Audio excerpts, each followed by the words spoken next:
환자혁명, 당뇨병. 음식 때문에 생긴 병은 음식으로 고쳐라. 당뇨병을 둘러싼 가장 큰 문제는 당뇨병을 만성질환으로 바라보는 시각이다. 당뇨병 진단을 받아서 당뇨약을 복용해온 삼자들은 대부분 비슷한 경험을 겪는다. 일단 약을 복용하면 초기에 혈당이 떨어진다. 보통 6개월 정도 약효가 지속된다. 그리고 6개월이 지나면서 약물에 대한 저항성이 생기면 혈당이 다시 서서히 오르기 시작한다. 그러면 의사는 또 다른 약을 추가로 처방한다. 진료실을 찾는 당뇨 환자들 중에는 10년 혹은 15년 이상 당뇨약을 복용하는 경우가 많은데 거의 대다수가 처음에는 메포민 하나로 시작했다가 메포민과 글리브라이드를 함께 복용하게 되고 서너 개 약물의 칵테일 요법으로 늘어나다 급기야 인슐린을 처방받는다. 그리고 인슐린 양을 갈수록 점점 증가한다. 당뇨 환자가 메포민 하나를 복용하고 있다고 초기 당뇨이고 다량의 인슐린을 처방받아 사용하고 있다면 당뇨 병기가 깊다는 것을 구분할 수 있을 정도다. 병원에서는 혈당이 잘 조절되고 있다며 희망찬 이야기를 들려줄지 모르겠지만 당뇨병 자체를 갈수록 악화된다. 혈당이 오르기도 하고 내리기도 하는 동안 당뇨병은 계속 진행되는 것이다. 당뇨병과 혈당을 동일시하기 때문에 이런 문제가 생기는 것이다. 혈당은 당뇨의 증상일 뿐이다. 당뇨의 진짜 원인은 인슐린 저항이다. 당뇨병이 악화되는 것은 인슐린 저항이 점점 심해지는 것을 의미한다. 혈당은 그저 인슐린 저항의 증상뿐 하나일 뿐이다. 혈당이 문제를 일으키긴 하지만 혈당만 잡는다고 문제가 해결되는 것도 아니다. 진짜 본질적인 문제는 인슐린 저항과 그로 인해 혈중 인슐린 농도가 높은 것이다. 예를 들면 이런 식이다. 폐렴 때문에 열이 나는 환자의 경우 문제는 감염이고 열은 증상이다. 이런 환자는 항생제로 감염을 치료하는 것이 올바른 처방이다. 증상에 불과하는 고열을 치료해서 감염이 나을 것을 기대하는 수는 없다. 따라서 필요한 것은 항생제이지 해열제가 아니다. 당뇨도 마찬가지다. 당뇨병에 걸렸다는 것은 인슐린 저항이 생긴 것이 원인이고 그 결과 증상으로 나타나는 것이 고혈당이다. 그런데 현재의 모든 당뇨 치료는 혈당에만 집중하고 있다. 그러니 약물로 혈당을 조절하는 것은 당뇨병을 고치는 데 아무런 도움이 안 된다. 실제 당뇨병을 치료하는 것이 아니기 때문이다. 그래서 환자들의 당뇨병은 멈추지 않고 계속 진행된다는 것이다. 실제로 2008년까지만 해도 의학계는 혈당을 치료하는 것이 환자에게 실질적인 도움이 된다고 믿어왔다. 혈당이 혈관을 망가뜨려 심장마비나 뇌졸중을 일으키고 실명이나 다리 절단 혹은 신장 투석이나 이식과 같은 심각한 당뇨 합병증을 일으키기 때문에 이를 적극적으로 막아야 한다고 믿었다. 그 때문에 혈당에만 집중해서 치료하게 되었고 피검사 결과 혈당 수치가 정상 범위 이내로 나오면 의사는 환자에게 혈당이 잘 관리되고 있다며 안심시키곤 했다. 환자들 역시 당뇨병과 혈당을 동일시해서 의사의 말에 위안을 받았다. 하지만 대규모 연구 결과는 달랐다. 혈당을 잘 관리하거나 말거나 별 차이가 없다는 것이었다. 혈당을 잘 관리해온 왔던 환자들 사이에서도 여전히 비슷한 비율로 당뇨 합병증이 발생했다. 심장마비, 뇌졸중, 시력과 관련된 눈의 합병증들, 신부전 등 예외 없이 모든 2차 질환에 동일하게 해당되었다. 혈당을 관리한다고 해서 나아지는 것이 하나도 없다는 것이다. 감염이 생겼는데 해열제로만 치료받은 환자의 경우처럼 겉보기엔 상태가 조금 나아 보일 수 있지만 실제로 나아지는 건 하나도 없는 것이다. 그동안은 인슐린 저항에 대한 이해가 낮았기 때문에 혈당만 치료한 것이다. 인슐린의 주요 역할은 혈당을 낮추는 것이다. 우리가 음식을 먹어 혈당이 올라가게 되면 췌장에서 자동으로 인슐린이 분비된다. 그래서 혈액 중에 있는 포도당을 세포에 넣어주는 일을 인슐린이 감당한다. 정상적인 생리활동에선 그렇다. 인슐린 저항이 생기기 시작했다는 것은 인슐린이 할 일을 제대로 못하기 시작했다는 뜻이다. 즉 일하는 효율이 떨어졌음을 의미한다. 우리 몸은 어떻게든 포도당을 혈관 내에서 치워야 하고 세포에 전달해줘야 하므로 췌장은 더 많은 인슐린을 쥐어 짜내게 된다. 곧 혈중 인슐린 수치가 높은 것은 인슐린 저항 때문이다. 그렇다면 애초에 인슐린 저항이라는 건 왜 생겼을까? 인슐린 저항의 원인은 놀랍게도 인슐린이다. 이 말이 처음에는 이상하게 들릴지 모르지만 원래 우리 몸은 그렇게 작동한다. 다른 모든 호르몬도 같은 방식으로 작동한다. 특정 호르몬에 노출되다 보면 우리 몸은 그에 대한 저항성을 갖게 된다. 술이나 담배, 중독성 강한 마약이나 진통제를 보면 이해하기 쉽다. 처음 접할 때는 약효가 강하게 온다. 하지만 경험이 반복될수록 약효는 떨어진다. 같은 효과를 얻기 위해 점점 더 많은 양을 필요로 하게 되는데 이 때문에 약물 남용과 중독이 생기는 것이다. 약물에 대한 저항 혹은 내성 때문이다. 인슐린도 마찬가지다. 당뇨 환자가 인슐린 주사를 맞으면 맞을수록 인슐린 저항은 더 커질 수밖에 없다. 인슐린을 처방받은 환자들은 악순환의 고리에 빠지게 된다. 완치에 대한 소망은 사라진다. 인슐린 치료는 효과가 없을 뿐만 아니라 상황을 더욱 악화시킨다. 악순환에 불을 지르는 행위와 같다. 혈당을 낮추려고 주사를 인슐린 때문에 인슐린 저항이 더 심해진다면 심각한 문제가 아닐 수 없다. 현재의 당뇨 표준 치료는 당뇨 환자에게 오히려 해로운 치료라고 말할 수 있다. 당뇨의 원인은 그대로 둔 채 증상만 가지고 당뇨를 치료하려 하니 제대로 될 리가 없다. 혈중 인슐린 높은 것이 문제였는데 더 많은 인슐린을 환자에게 주사하다니 알코올 중독자를 술로 치료하는 것과 다를 바 없다. 실제로 거의 유사하다. 술을 먹다 보면 술이 세진다고 말한다. 바꿔 말하면 알코올에 대한 저항이 생기는 것이다. 더 많은 술을 필요로 하게 되고 결국 알코올 중독자가 된다. 알코올 중독자는 술이 들어와야 기분이 좀 나아진다. 하지만 기분이 좀 나아진다고 해서 술이 알코올 중독을 개선하거나 치료하는 건 아니지 않은가?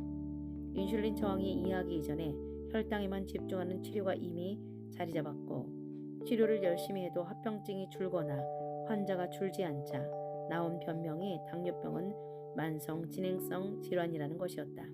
그러나 진실은 당뇨병은 만성 진행성 질환이 아니라는 사실이다. 실제로 많은 당뇨병 환자들이 당뇨병을 고치기 때문이다. 다만 약으로 고친 환자는 없다. 당뇨약을 처방할 때는 처음부터 이 약을 먹고 당뇨를 고치자는 목적이 아니다. 앞으로 평생 먹으면서 혈당을 잘 관리하자는 것이다. 혈당은 무서운 거니까. 그런데 뜻밖의 극단적인 비만 치료로 밴드나 위회술로 위를 잘라내는 환자들의 경우 90%가 당뇨가 사라진다. 당뇨병이 만성 진행성 불치병이 아니라 치료가 가능하다는 것이다. 아직까지는 대부분의 당뇨 환자들의 의사의 처방에 따라 평생 약을 먹으며 혈당만 관리하는 방식을 선택하고 있다. 왜냐하면 무지하기 때문이다. 내 병이지만 의사한테 맡기면 된다는 믿음, 의사가 가장 잘한다는 믿음에서 비롯된 것이다. 실제로는 다양한 선택이 있고 선택을 하려면 우선 뭘 좀 알아야 한다. 그렇다면 평생 당뇨약을 먹으면서 혈당만 관리하는 것과 위 절제 수술이라는 과격한 선택 둘밖에 없는 걸까? 다행히 당뇨 환자들에게 다양한 치료 방법이 있다. 중요한 것은 어떻게 해야 혈중 인슐린 농도를 낮추는지가 관건이다. 당뇨병은 철저하게 식습관병이다. 식습관병이란 치료도 식습관이 되어야 한다. 식습관병을 약물로 치료해보겠다고 시도하고 증상만 보면서 병이 나아지고 있는 신용만 하고 있을 수는 없다. 그런데 불행히도 병원에선 지금까지 그렇게 해왔다. 음식 때문에 생긴 병이 약물을 투여해서 증상만 억누른 것이다. 당연히 좋은 결과가 나올 리 없다.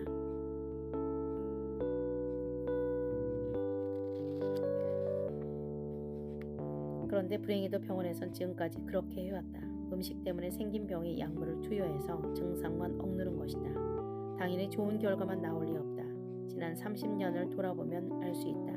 인슐린 수치를 낮추는 방법이 여럿이 있는데 그중 간단한 몇 가지를 소개하면 우선 간헐적 단식을 꼽을 수 있다. 내가 환자들에게 자주 내리는 처방 중 하나다. 단식 혹은 금식의 역사는 매우 길다. 거의 모든 문화권, 모든 종교가 금식이라는 의식을 갖고 있다. 아마 정신을 맑게 하고 몸을 가볍게 하는 금식의 장점을 인식했기 때문에 그럴 것이다. 단식을 하면 혈중 인슐린 농도가 내려간다. 간헐적 단식을 통해 인슐린을 낮춰주면 인슐린이 인슐린 저항을 유발하고 인슐린 저항이 인슐린 수치를 높이는 악순환의 고리를 끊을 수 있게 된다. 이슬람의 라마단 기간이나 기독교의 금식 기도는 연례 행사로 하게 되면 인슐린 악순환의 고리를 완벽하게 끊음으로써 당뇨의 위험이 사라지고 건강을 유지하는 데 도움이 된다. 앞서 언급한 위 절제 수술은 당뇨 치료 효과가 90%가 달한다. 당뇨가 혼전되는 이유는 단식과 똑같은 원리다. 위 90%는 잘려난 뒤에는 음식을 먹을 수 없기 때문에 당뇨가 치료되는 것이다. 그냥 단식을 하면 해결되지 사실 수술은 필요도 없다. 우리 몸이 음식으로 섭취한 에너지는 저장하는 방법은 두 가지가 있다. 당분과 지방이다. 지방이 남은 에너지를 저장하는 방법이라고는 잘 알고 있지만 당분도 저장이 가능하다. 당분은 글리코겐 형태로 간에 저장된다. 하지만 간의 용량이 한정적이다 보니 저장하는 데 한계가 있다. 대신 급할 때 바로 갖다 쓸 수 있는 장점이 있다. 즉 임시 저장소라고 생각하면 된다. 몸이 필요하지 않는 과다한 당분이 쓰레기라고 간주한다면 쓰레기를 몸 밖으로 빼내는 것이 올바른 치료일 것이다.